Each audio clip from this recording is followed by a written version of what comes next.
Hello बच्चों, how are you, कैसे हो? तो मैं उम्मीद करता हूँ कि आप एकदम सही होंगे, बढ़िया तैयारी चल रही होगी। तो देखिए, myself Pushpendra Dhakad, physics faculty from Hayat foundation. तो आज हम एक फिजिक्स का खूबसूरत सा डिस्कस करेंगे टॉपिक, जो कि हमने लास्ट क्लास में भी एक टॉपिक डिस्कस किया था और इलेक्ट्रोमैग्नेटिक वेव्स के ऊपर वो आधारित था और डिवाइस का नाम था माइक्रोवेव ओवन। आज ऐसे ही हम एक और डिवाइस लेके आए हैं जो कि फिजिक्स के एक फिनोमिना, एक कॉन्सेप्ट पर बेस है और वो बताएंगे कौन सा कॉन्सेप्ट है और किस तरीके से वो चीज़ वर्क करती है। तो आपने नाम सुना होगा इंडक्शन को, इंडक्शन स्टॉप का नाम सुना होगा, जैसे कि आपको पीछे दिख भी रहा होगा। हाँ सर, दिख तो रहा है। अब गजब की बात ये है कि आप देखोगे अगर इस पर खाना बनाते हैं तो गजब की बात ये होती है कि जो इंडक्शन होता है उसकी जो ऊपर प्लेट होती है, अगर आप उस पर हाथ भी रख देते तो हाथ आपका गर्म नहीं होता, ना प्लेट गर्म होती है, सिर्फ और सिर्फ खाना गर्म होता है। और गजब की बात यह है कि मार्केट में आपने ये भी देखा होगा कि जब दुकान पर हम बर्तन खरीदने जाते हैं तो दुकानदार ऐसे बोलता है कि अगर आप इंडक्शन ले रहे हो तो उसके लिए बर्तन भी अलग से लेने होंगे, हर बर्तन को उस पर रखकर आप खाना नहीं बना सकते। तो आखिरकार ऐसा क्या है कि इंडक्शन जो स्टोव है, ना तो उसकी प्लेट गर्म हो रही है और ना अगर हम उस पर हाथ रख रहे हैं तो बिल्कुल कुछ फील ही नहीं हो रहा है और उसके बर्तन भी अलग हैं। तो कुछ तो इसके पीछे रहस्य होगा। आखिरकार क्या रहस्य है? आखिरकार फिजिक्स का कौन सा फिनोमिना, कौन सा कॉन्सेप्ट है जो इस चीज को एक्सप्लेन कर रहा है कि ना तो इंडक्शन प्लेट गर्म हो रही है और उसके बर्तन मार्केट में अलग से बिल्कुल सेपरेटली कि यही बर्तन इस पर यूज किए जाएंगे तो खाना बनेगा, अन्यथा खाना नहीं बनेगा। तो देखिए, स्टार्ट करते हैं। तो सबसे पहली बात यह है कि जो अपना इंडक्शन है उसमें अगर देखें, जो इंडक्शन है इसके अंदर एक कॉइल होती है। बेटा क्या होती है? कॉइल। अच्छा सर, देखो ये कॉइल दिख रही है, ये कॉइल होगी कॉपर वायरिंग की। किसकी होगी? कॉपर वायरिंग की। अब होता क्या है, अब ध्यान से सुनना एक एक स्टेप को, कि जो कॉइल है कॉपर वायर की, हम क्या करते हैं कि सबसे पहले इसमें करंट फ्लो करते हैं। क्या फ्लो करते हैं? करंट। तो जैसे ही इसमें करंट फ्लो होगा तो अब आपको पता है कि अगर किसी भी वायर में करंट फ्लो होता है तो उसके चारों तरफ क्या होगा? मैग्नेटिक फील्ड जनरेट होगा। क्या होगा? मैग्नेटिक फील्ड जनरेट होगा।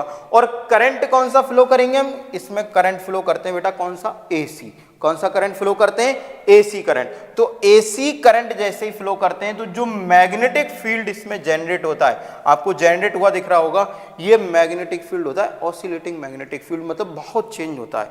क्या होता है? बहुत चेंज होता है। अब होगा ये कि ये जो अपनी कॉपर कॉइल है, ये जस्ट जो अपना इंडक्शन है उसके जस्ट नीचे लगी हुई है और जस्ट नीचे अगर उसकी कॉपर कॉइल लगी हुई है और उसमें क्या है? Magnetic field. डन। अब मैग्नेटिक फील्ड क्या करेगा? क्या करेगा मैग्नेटिक फील्ड? अब आप इसके ऊपर क्या रखोगे? एक बर्तन रखोगे। अब गजब की बात यह है कि आप वैसा ही बर्तन रखोगे जिस बर्तन को क्या कर सके? मैग्नेटिक फील्ड मैग्नेटाइज कर सके, मतलब उसमें मैग्नेटिक प्रॉपर्टी हो। अब आपको पता है, आप एल्युमिनियम का बर्तन रखोगे तो उसमें थोड़ी आएगी मैग्नेटिक प्रॉपर्टी, उसमें तो नहीं आएगी। तो किस में आएगी? स्टील और आयरन में। इसीलिए पहले क्वेश्चन का जवाब मिला। इसीलिए क्या होता है कि इंडक्शन के अलग से बर्तन आते हैं। वो कैसे आते हैं? स्टील आयरन के। क्यों? क्योंकि उनके अंदर खुद मैग्नेटिक प्रॉपर्टी होनी चाहिए। इसका मतलब मोटा मोटा सा अपने दिमाग में एक बात तो समझ में आ गई, एक बात तो पल्ले पड़ी, क्या?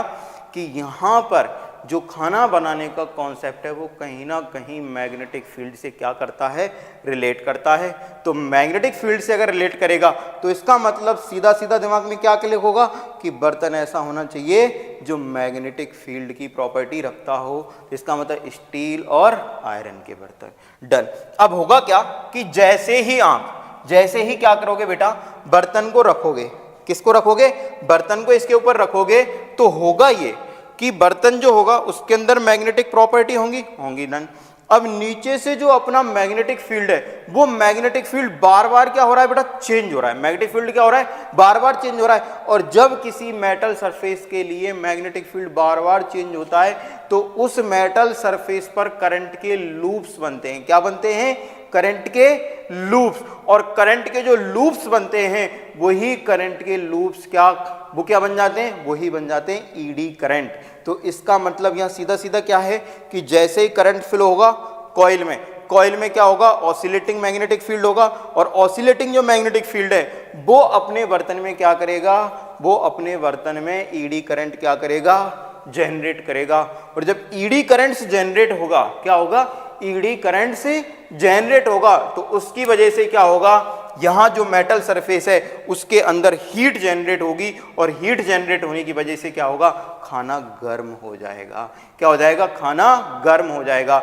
इसीलिए तो ईडी करंट्स को आप देख सकते हो, ईडी करंट्स जैसे आपके कभी कभी ट्रांसफार्मर में आग लग जाती है, कभी कभी मोटर खराब हो जाती है, तो कहीं ना कहीं ईडी करंट्स का भी उनमें क्या होता है, रोल्स होता है। तो ईडी करंट्स की वजह से जैसे ट्रेन में ब्रेक लगाए जाते हैं, तो ईडी करंट्स के बहुत ज़्यादा यूज होते हैं। इनको कम भी किया जाता है, क्या किया जाता है, कम भी कर सकते हैं।